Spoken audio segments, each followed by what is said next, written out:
Hi everyone. Today I'm going to do a flip through of my 2024 Common Planner. I'm just going to do a bit of a walkthrough on how I use my Common Planner this year, mainly because my new planner arrived in the mail yesterday and I cannot wait to open the box, but I thought I'll leave it at the moment because I wanted to think about what things I wanted to change for next year. So I'm thinking about the improvements before I open the package. So as we go through, I'm going to stick some labels on the pages so that when I open the new planner, I can just transfer those labels over to the new planner, so I can sort of pre-plan where I'm going to put everything in the new planner. Please excuse me if I stumble over my words. I've had a bit of a flare-up this week, not sleeping, in a lot of pain, very, very tired. So I am a little bit foggy. And I haven't yet worked out how to cut out my ums and ahs out of the videos in editing yet. So just bear with me and we'll have a bit of a walkthrough. Okay, so to start off with, this is my Moterm cover. It's a B6 size and it is in the colour taupe. I love this colour. It's just very neutral, goes with anything. And just find that it's got heaps of pockets, probably more than what I actually need. It's held up really well. I can see it is starting to get a little bit grubby, so it will need a bit of a clean up for next year. But apart from that, it is looking pretty good. Yeah, you can see where it just rubs on the desk and those sorts of things. So in my planner, in my planner cover, we have a Sterling Ink B6. It's a full year common planner. And because it's the 2024 one, they're all in the verticals. So I've got a few little bits and pieces in the front cover here, but I don't tend to keep much. Some stickers in an envelope. I've got some extra sticky notes and some of the Midori index clips. But the main thing here is my B6 common planner. I have it in the plastic cover that is the protective cover that Sterling Ink used to supply.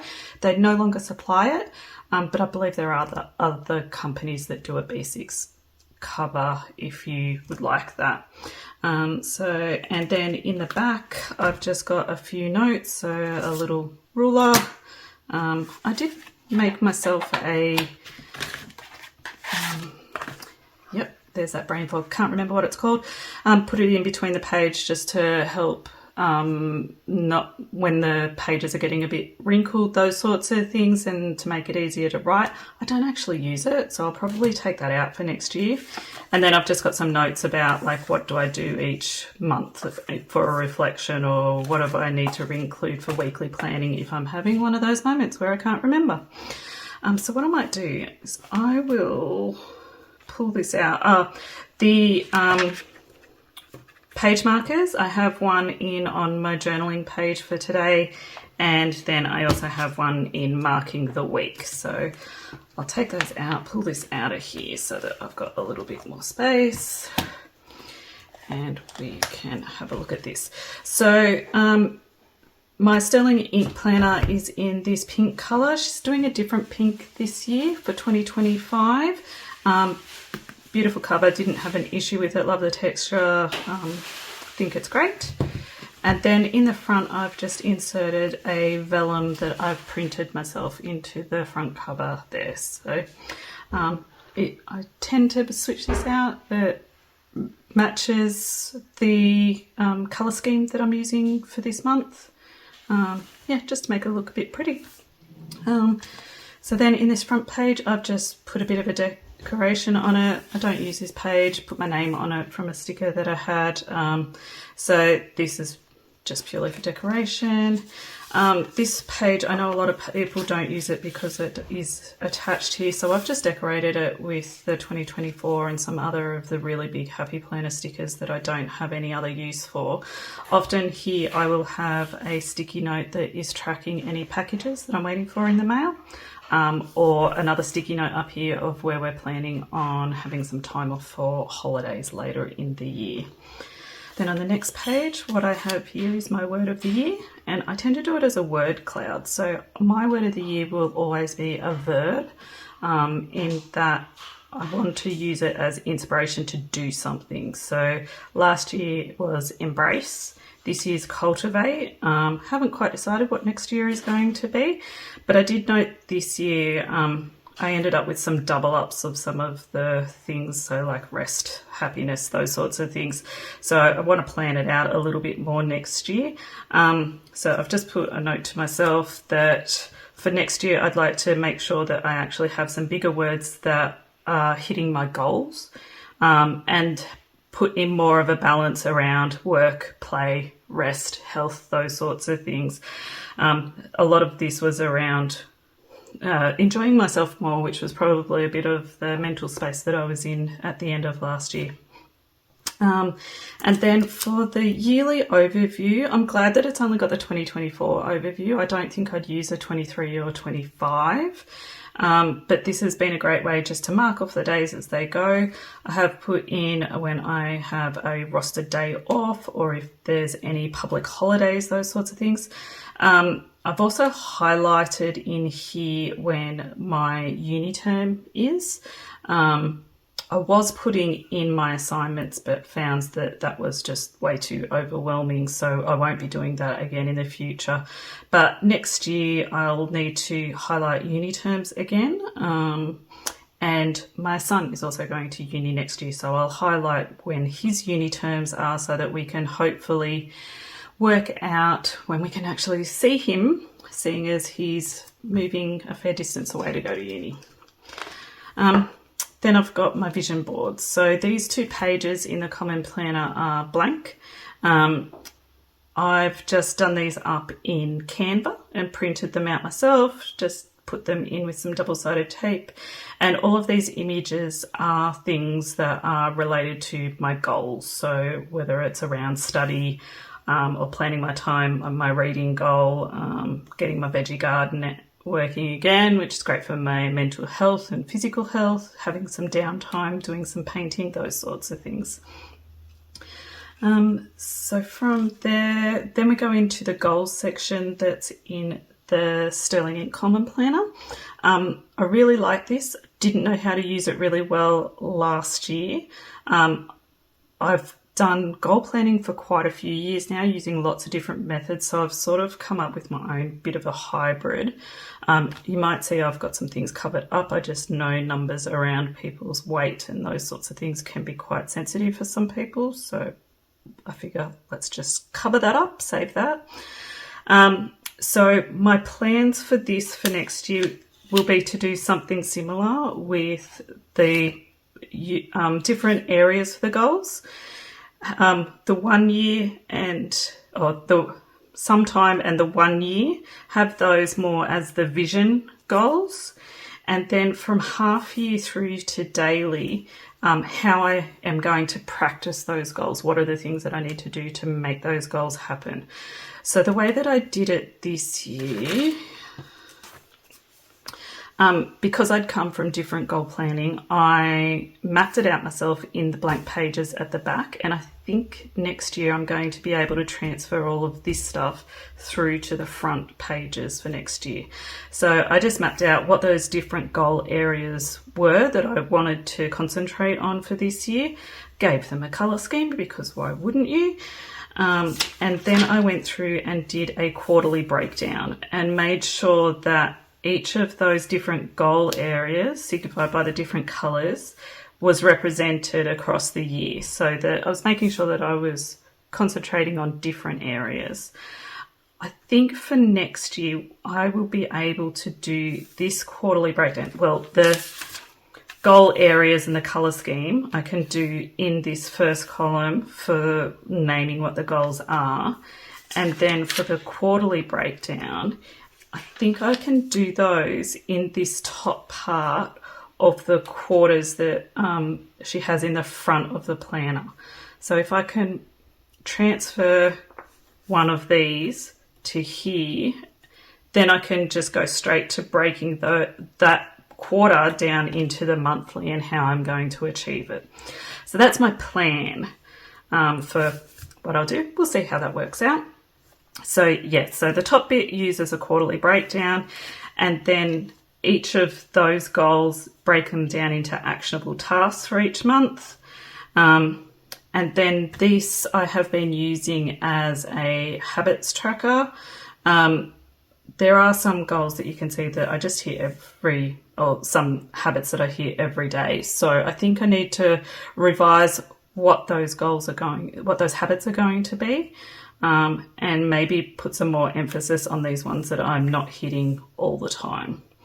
So you can see through there, we've got quarter 2, quarter 3, and then this is where we're at the moment. So I've pulled through those quarters at the back, moved it through to here, and then we can just keep tracking those as we go.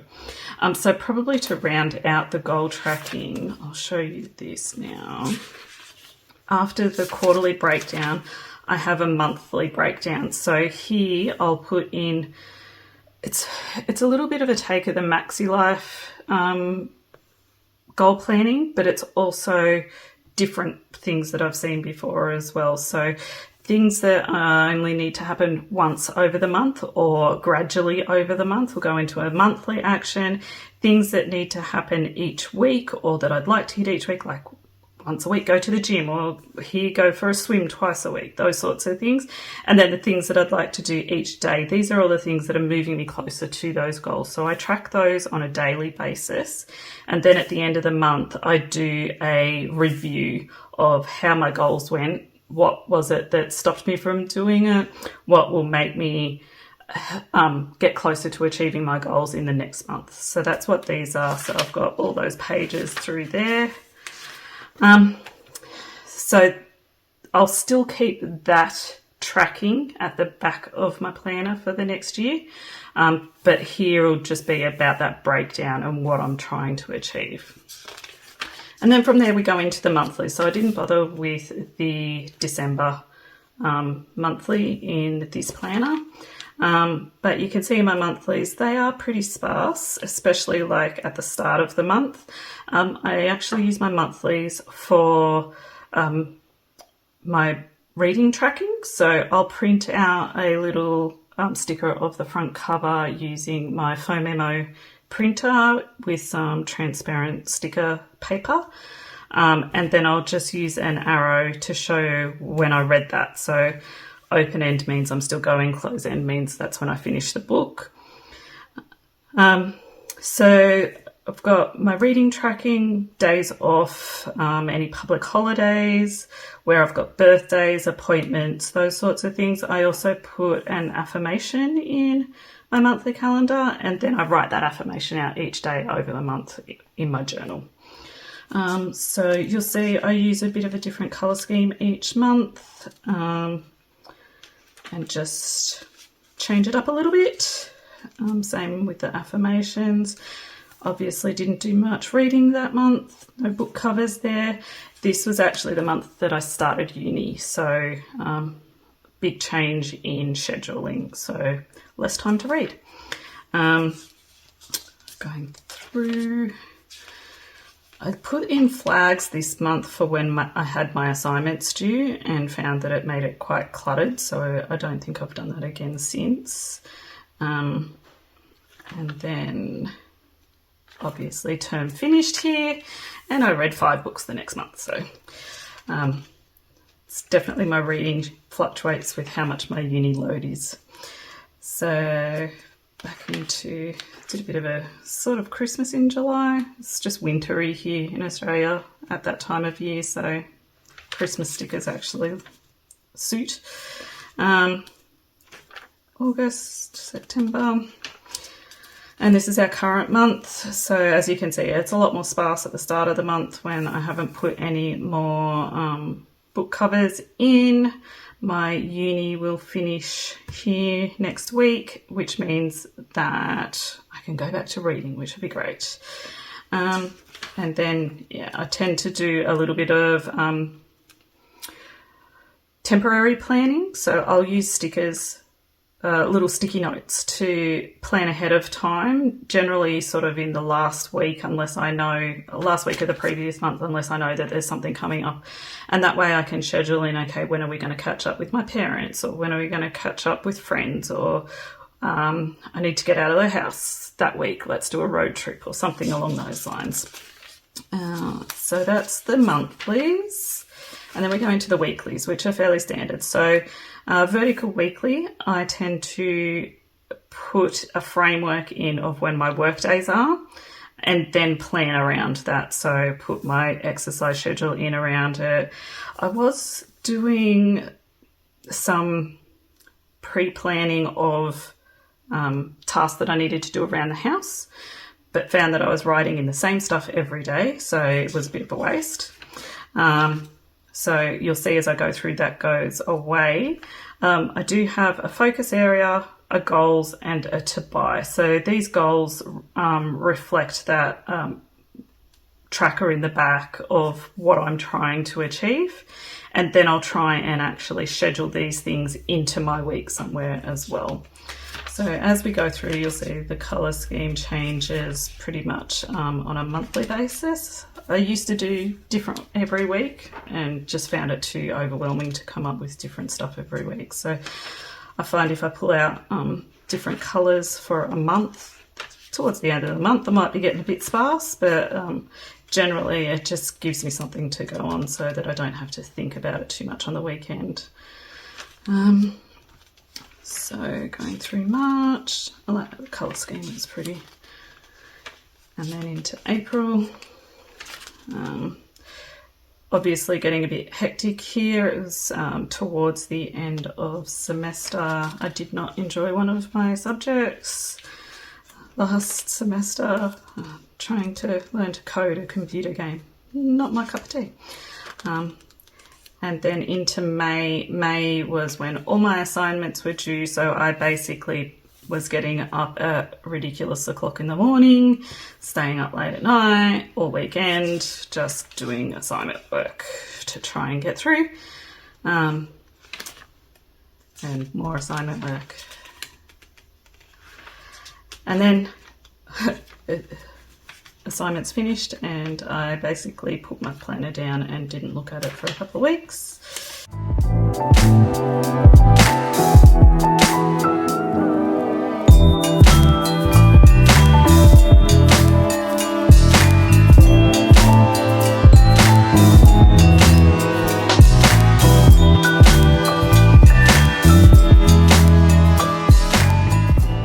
This is this month.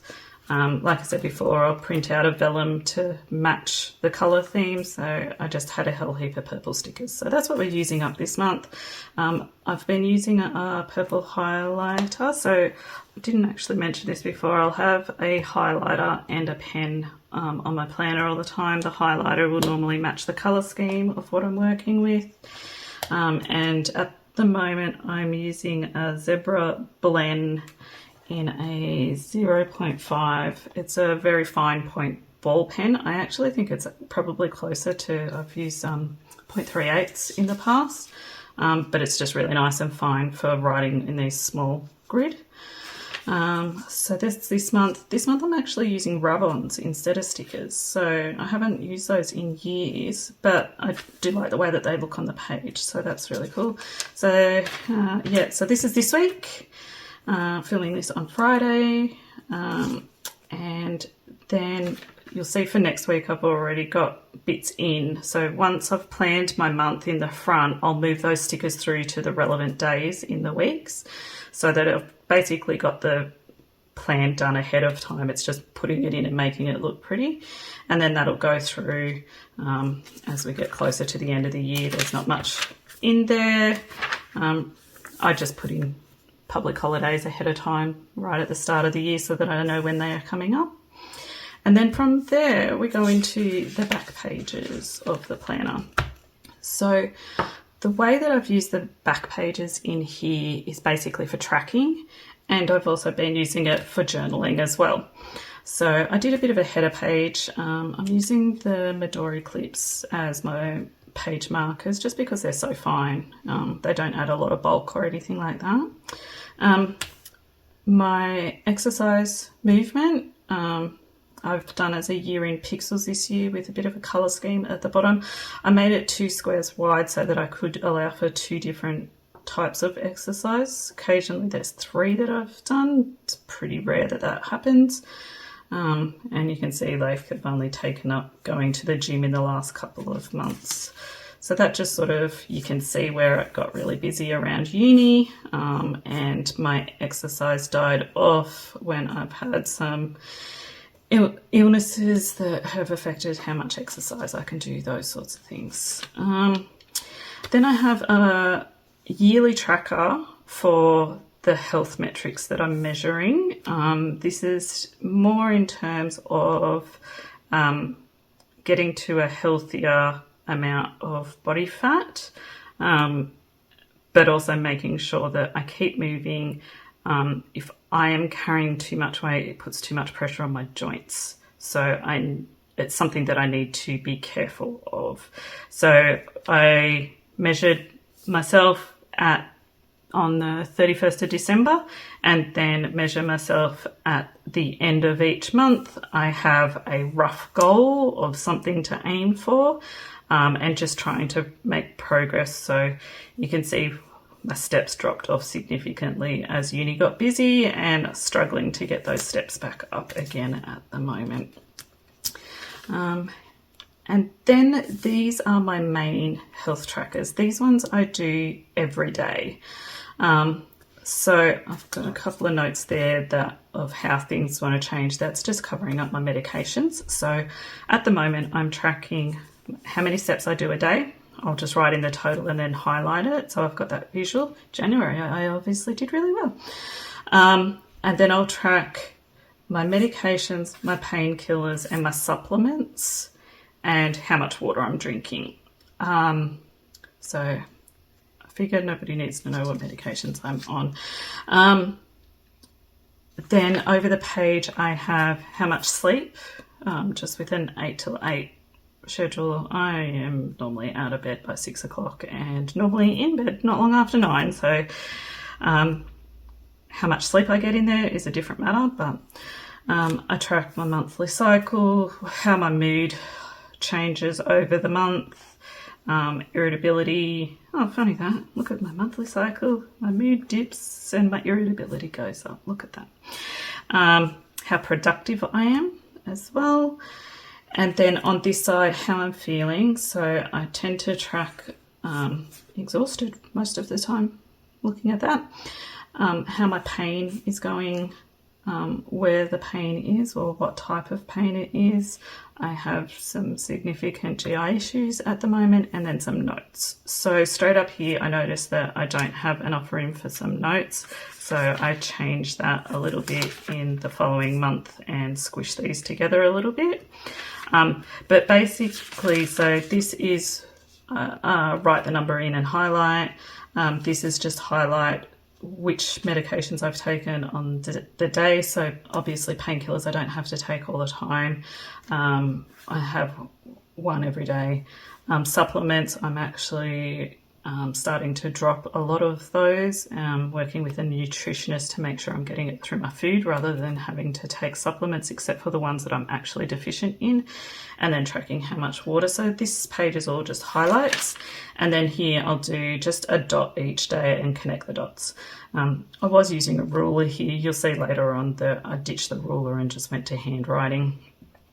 Here I'm just, because I can have different types of pain over the day rather than tracking it as a graph. So yeah, that's that.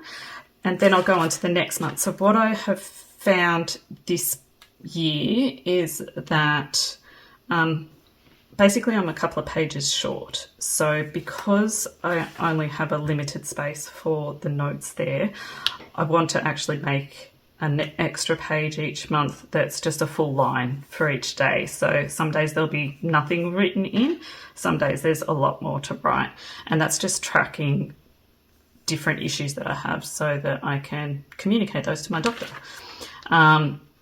The other thing that I need is a page where I can write down doctor's visits, test results, those sorts of things. So I'll add in an extra 2 pages for each month for the 2025 one. And then I'm also going to look at potentially whether I move this steps page to exercise tracking, which I'm going to bring a whole other book into the back of this for my exercise tracking in terms of my physio and those sorts of things. So that's my thoughts on that one. So if I flick through, I just use the same colour scheme, the same highlighter that I have attached on the side of my planner for each month. You can see in March my steps dipped off and then got really bad in May, which was where I had all that time blocked out for assignment work. I even dropped off all my physio exercises in the morning and those sorts of things, and really started to feel that and the effects that it had on my body as well. So you can see here, like I had some blood test results that I didn't have anywhere to write down. So that's why I want to add in one of those extra pages for test results and doctor's visits. Okay, so going further ahead. I like to put in just a nice little quote, something that gives me some motivation. And this is this month where I'm currently up to. So I'm trying to draw myself a line in the sand just to say, you need to get past here with your steps for the day, try and build back up.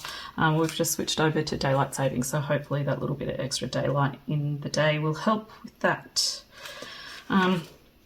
So then you can see, like, this is basically how I will draw it up at the start of the year. So I'll just plan out my days, knowing that the amount of steps that I'm tracking will change, the medications that I'm on may change, those sorts of things, but then tracking things like my mood and those sorts of things doesn't change that much. So I just sort of build that out as a framework at the start of the year. I use these date stickers from Sterling Ink as well, because they fit perfectly in the little boxes and saves heaps of time. A little bit fiddly to line them up, but that's that. And then I'm also, this is where I'm going to add in at the back my physio tracker and the current level that I'm on and how that's increasing in time each day. So that'll go in the back there. I'll show you that when I do that.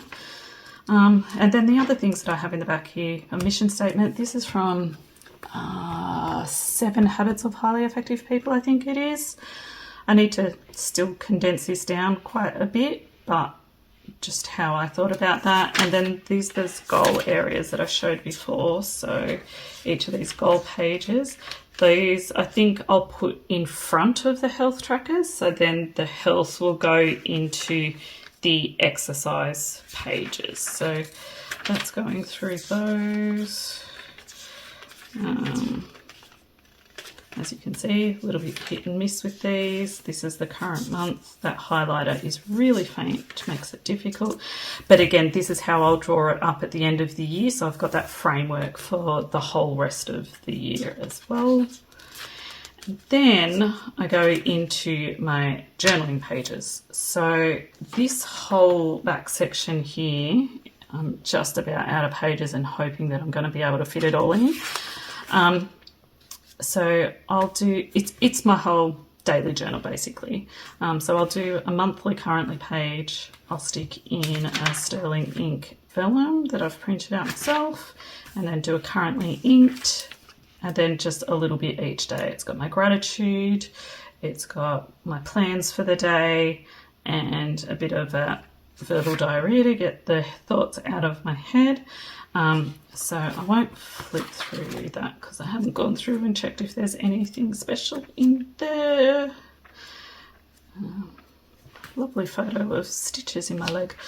But you can see, again, use the same sort of colour scheme over the month. Sometimes do a bucket list for the season. So this whole journal section, because I'm adding in my exercise tracking for my physio into this is going to go into a completely different planner next year. So I am going to have just a separate journal, which probably makes more sense being that I take this planner with me everywhere to work and those sorts of things. Having my personal journal at work is not really important, and yeah, I don't need it there. So I'm going to remove my journal out of this, keep this as my trackers, as my weekly planner, so I can plan out my weeks, my months, those sorts of things. And I think my next video might be my Sterling Ink unboxing, because I really want to get into that box, and then I can label the pages of all those things that I've showed you today and how I'm going to use my new planners for next year. So if you made it to the end, God, you're good. Thanks for sticking around and listening to me babble. Hopefully this has given you some ideas on how you might be able to use your planner if you're looking at how you're going to set yours up for the coming year. So thanks for sticking around, and I'll see you in the next one. Bye.